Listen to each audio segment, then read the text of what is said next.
Primeiro, deixar uma coisa clara, não tem como diagnosticar a patologia com foto no Zap, tem que ir no local e fazer medições.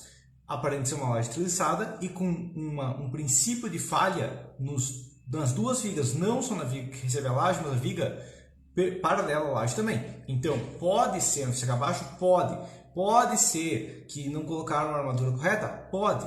Pode ser que a carga é maior do que se estimado? Pode. Pode ser que a laje está torcendo e aplicando carga ali? Pode. Como que eu vou saber? Analisando o projeto e indo na obra. Tem uma série de vídeos de patologias no canal, ok? Pesquisa patologia em engenharia estrutural no YouTube, vai aparecer, eu pesquiso direto no meu canal, ok? Mas eu tenho 4 vídeos de patologias e a principal questão é, não dá para diagnosticar a patologia só olhando foto no celular. Tem que ir na obra, tem que fazer medições, tem que comparar o projeto e verificar quanto que precisaria e quanto que tem.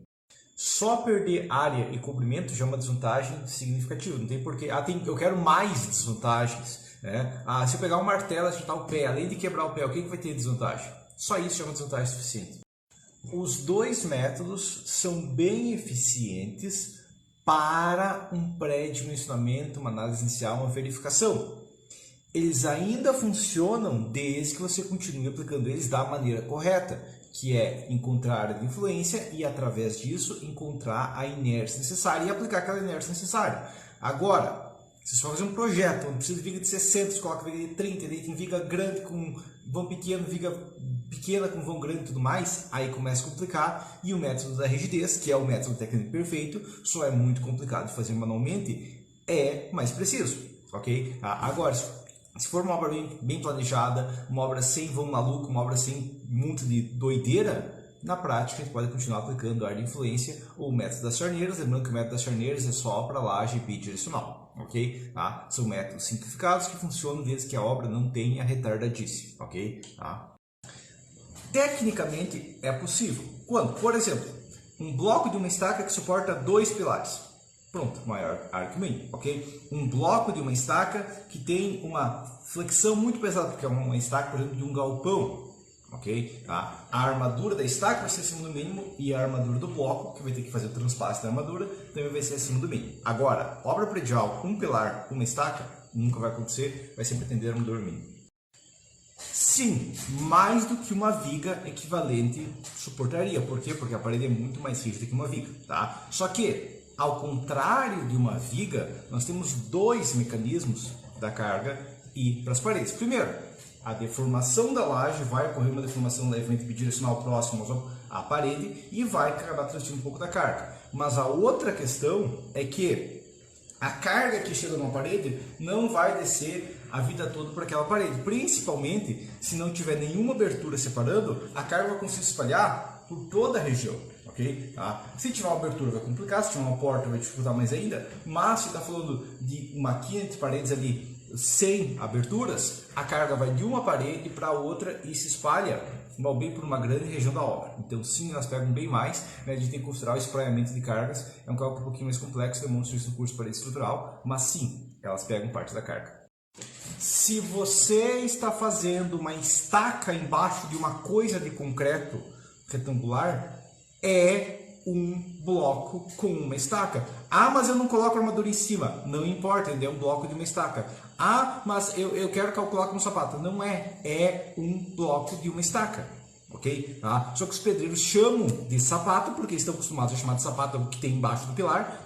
E daí os engenheiros, mas eu vi que é diferente. Não é. Não. É um bloco com uma estaca. Ok? É isso. Então, você tem muita obra na sua região que fazem um bloco de uma estaca escavada mecânica ou manualmente.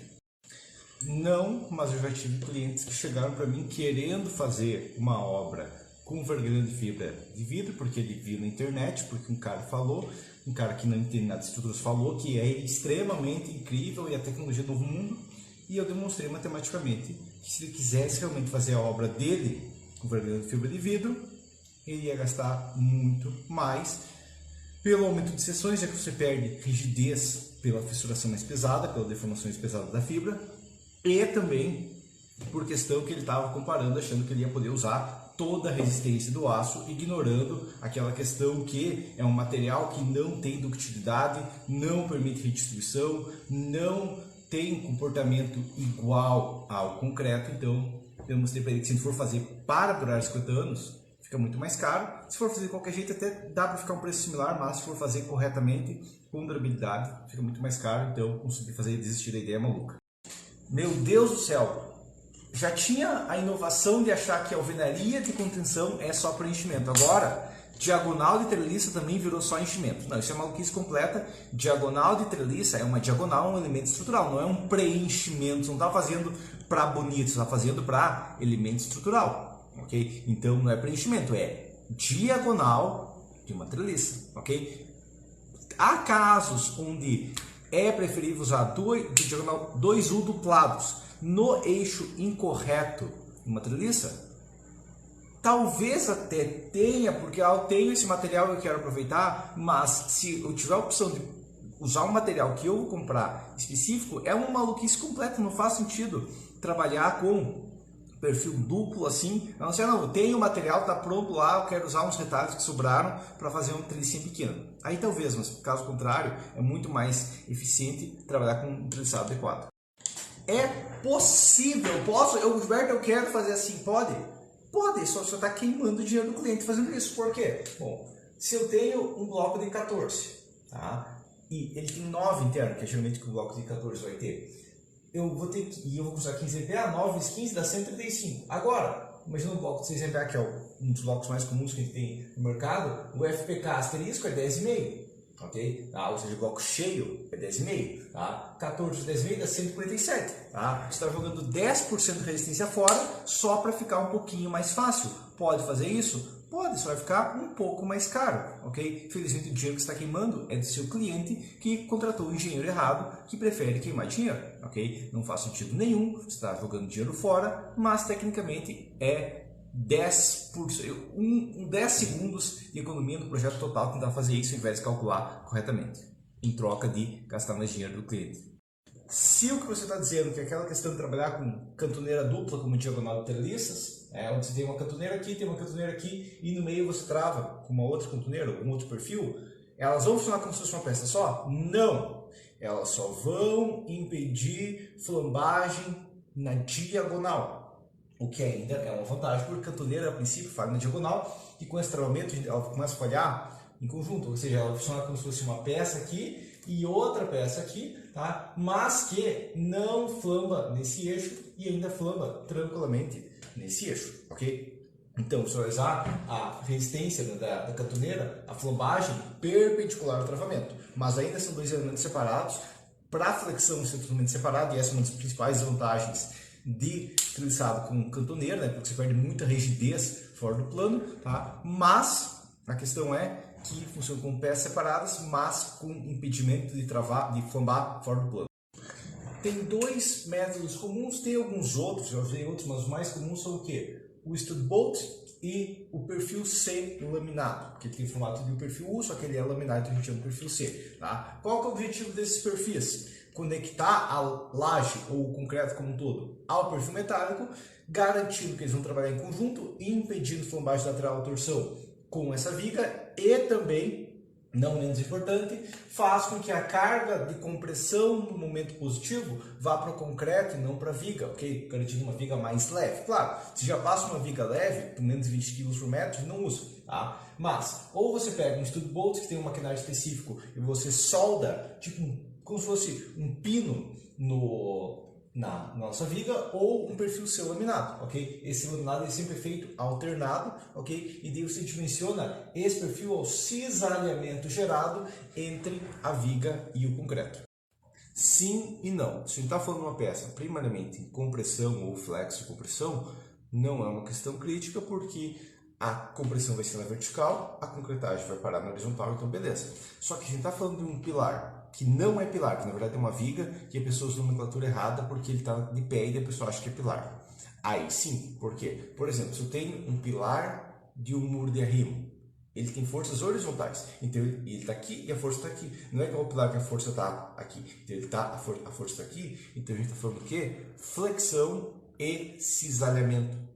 Não compressão, flexão e cisalhamento, ok? E quando tem cisalhamento, a concretagem deveria ser feita sempre perpendicular à biela igual a uma viga, ok? Então, no caso de pilares prediais não questão crítica, agora no caso de pilares que na verdade são vigas, deveria ter feito planejamento totalmente diferente, igual uma viga. Primeiro que isso é uma pergunta muito específica, não é exatamente o bloco de 8 e tudo mais. A questão é, imagina se eu tivesse feito com o bloco de 6 MPa. Eu teria que responder não, porque tecnicamente tem uma pequena diferença. Se eu tivesse de 10 MPa, também teria uma pequena diferença, então a resposta seria não. Agora, eu já fiz, entra a questão, eu estudei resistência e materiais. O mínimo para saber que concreto, e aqui entra a questão grau de chamento, funciona similar a concreto, e bloco de concreto tem função similar a concreto, até aquele bloco de cerâmica tem função similar a concreto, é eficiente para compressão. Quando eu tenho uma piscina, eu tenho uma parede flexionada, ou seja, compressão de um lado, tração do outro, ok? Eu vou suportar compressão com concreto, beleza? E a tração com concreto? Não faz sentido, ok? É uma questão básica de resistência materiais. Por qual motivo lógico você faria puramente de concreto quando tem um outro material muito mais eficiente na tração, que é o aço?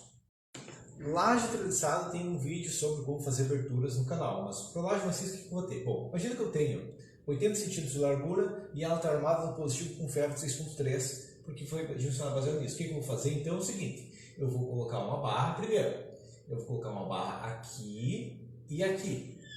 Quanto que essa barra tem que ter? Bom, se eu tenho 6.3 cada 20 são 80, ela tem que compensar 4 barras, 2 de cada lado. Então provavelmente seria uma de 10 aqui, já não tinha resolvido para cima, ok? E o comprimento, imagina que se um buraco quadrado é 80 por 80, eu vou ter que ter 80 mais 80 dá 160, mais o LB em cima e embaixo. Talvez seja uma barra, uma de 10 aqui, C igual a 240. Depois a gente faz a mesma questão no outro eixo, baseado na armadura, que a laje precisa no positivo e, tecnicamente, também, dependendo da posição, no negativo.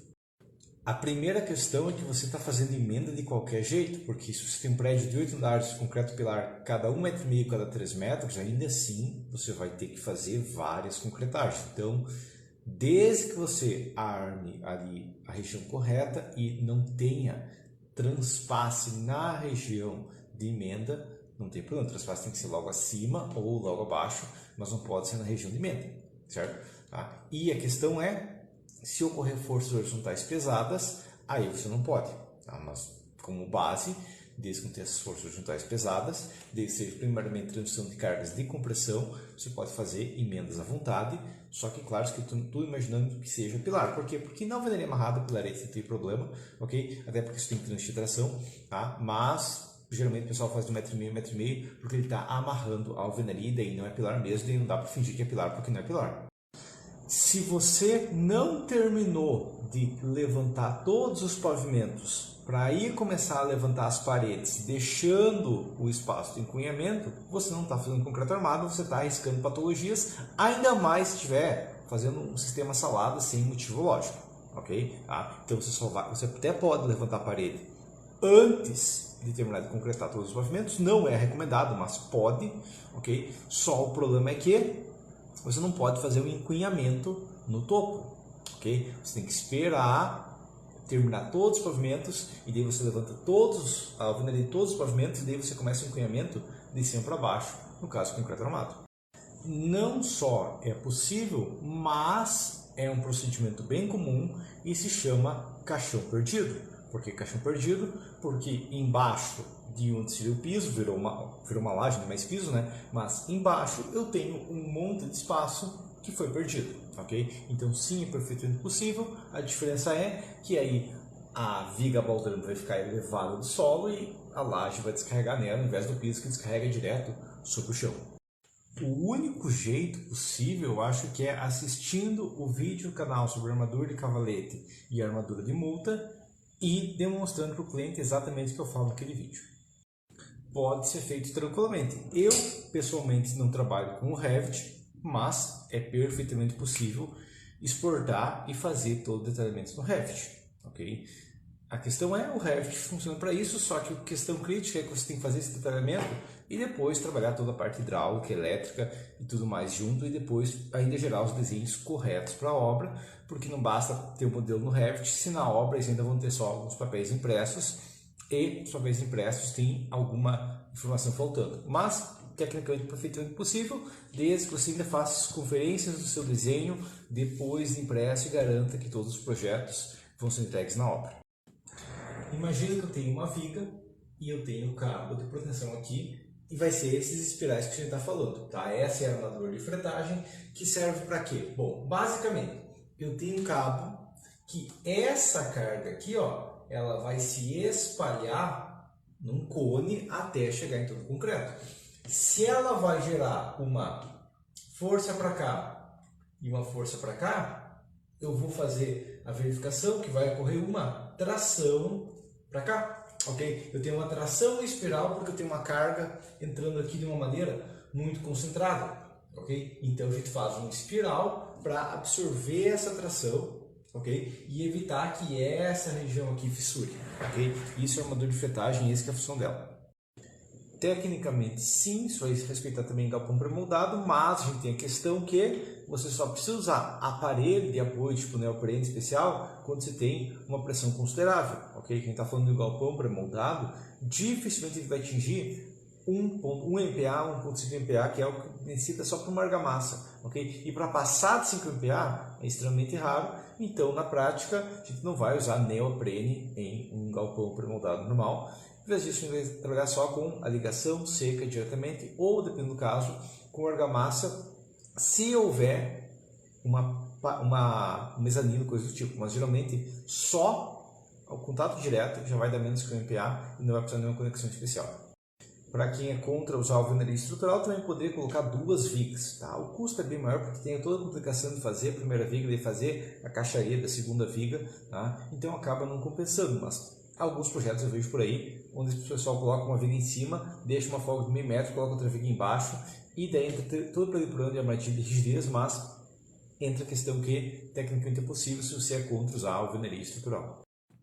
Primeiro, se você está usando um elemento como estrutural, ele é estrutural, ok? Ah, mas ele é de vedação. Se você está usando como estrutural, claramente ele não é de vedação na sua obra, ok? Agora, outra situação eu já respondi isso sobre o muro de arrimo estrutural. Hoje é só voltar nos meus stories que você vai ver justamente uma resposta disso e por que isso, apesar de teoricamente possível, é uma maluquice completa. Nesse caso, você vai fazer um coxim, ou seja, quando a viga chega na parede, você vai fazer uma viga transversal a essa viga para distribuir a carga em uma maior região de parede, ok? O cálculo é simples, basicamente você pega a força que a viga aplica, divide pela resistência por metro da sua viga, ok? E você vai ter basicamente a largura necessária do coxim. Daí você desenha o ganho do corpo livre do coxim, encontra a flexão, é o mesmo de ganho do corpo livre de uma sapata, só que só em uma direção, e você arma o positivo para isso, e claro, faz ele rígido, precisa colocar estribos. Ou, no caso, você pode fazer mais flexível, construir estribos, mas geralmente não compensa, é mais barato aumentar um pouco a altura e eliminar os estribos. A recomendação original do Schust é 25% e não 30%, e eu já fiz um vídeo sobre, já fiz 2 vídeos sobre, e deu uma confusão gigante, porque um monte de gente achou que eu estava desrespeitando o nome sagrado do Schust com aquele vídeo, ok? Então, sobe no YouTube e pesquisa sobre os 25% do Schust, engenheiro estrutural, e vai ter um vídeo meu justamente sobre isso, e porque essa regra que ele está passando é uma simplificação pesada, que não é válida em 90% dos casos, ok? Que ele só extrapolou um ensaio sem analisar muito bem. Aqui é importante a gente entender que a norma primeiro não fala isso, ela fala que no caso a gente não verifica a flexão horizontal. Então essa é a primeira questão que a gente verificar. Ok, agora você vem na outra questão. Vamos imaginar que tem tensão para de 15 por 200, que vai valer para no rígido também. Bom, a área de aço vai ser de 12 a 120 centímetros quadrados, vai dar 6 a 60 centímetros quadrados por metro, ok? Ou seja, se estiver trabalhando com 6, seria 1,5 centímetros quadrados por metro na horizontal, se eu for respeitar os 25, que a norma cria estipulações que eu não preciso respeitar sempre. Tá? Se eu for trabalhar com um ferro de 5 cada 20, já é 1,96 centímetros quadrados por metro, ok? Já dá 0,5. Então, a não ser que esses pilares de parede tenham uma taxa de aço alta, o que não deveria ter, porque o objetivo deles é ter inércia pesada e aumentar a seção até eles passar uma taxa de aço baixa, inferior a 1%, tá? Seus estribos vão ser mínimos. Agora, se você começar a fazer pilar parede e tu pedir aço, realmente vai ter esse problema e realmente precisa. Não tem motivo de criar uma lei assim, não faz o menor sentido isso, ok? Tá? Porque a questão não é que acima de 3 metros é proibido, não, é caro, mas em alguns casos pode compensar. Tá? Tipo falar, não, o que você acha da ideia de que um pilar de 25 por 30 só pode ser usado em prédios até 12 pavimentos? Não faz sentido. Se for aplicar em outro caso, pode aplicar em outro caso. Tá? É uma limitação tosca. Tá? O que eu poderia fazer é falar para o cliente, em muros, de alvenaria estrutural, até tal altura é eficiente, beleza, mas é proibido? Tá? Tu vai começar a prender pessoas. Eu vi um cara levantando e eu vi uma 16ª fiada, prende aquele cara. Não faz sentido. Essa é uma pergunta bem estranha, porque geralmente as pessoas me pedem como que elas fazem uma coisa. Não, é muito difícil alguém chegar para mim e falar como que eu faço uma coisa que eu já fiz. E a resposta é, você vai fazer do mesmo jeito que você já fez. Como que eu estudo novamente? Da mesma maneira que você estudou a primeira vez. Ok? Porque você está falando, eu já estudei estágio de ciências materiais. Como que eu estudo novamente? Você já estudou? Então só pega o mesmo material e estuda novamente. Eu tenho um vídeo de bibliografia, eu tenho meu curso de estática, não sei se você estudou por estar meu curso de estática, mas tecnicamente eu tenho, tá? Mas você pega o mesmo material e estuda novamente da mesma maneira que você estudou a última vez. Só que, claro, você pode aplicar técnicas melhores de como estudar, e daí tem que estar, claro, no meu canal, todos os vídeos da série Como Estudar. Um muro gabião é só um muro de gravidade feito por um monte de pedras empilhadas presas por um grade de arame, ok? A questão é o seguinte, você vai dimensionar com qualquer outro muro de gravidade. E como que eu dimensiono um muro de gravidade? Tem uma aula no canal justamente sobre como dimensionar o muro de gravidade, e eu também abordo dentro do módulo de contenções do meu site, né? No módulo de contenções eu abordo também muros de gravidade, ok? Mas todo muro de gravidade segue o mesmo princípio, só muda qual material que está fazendo ele.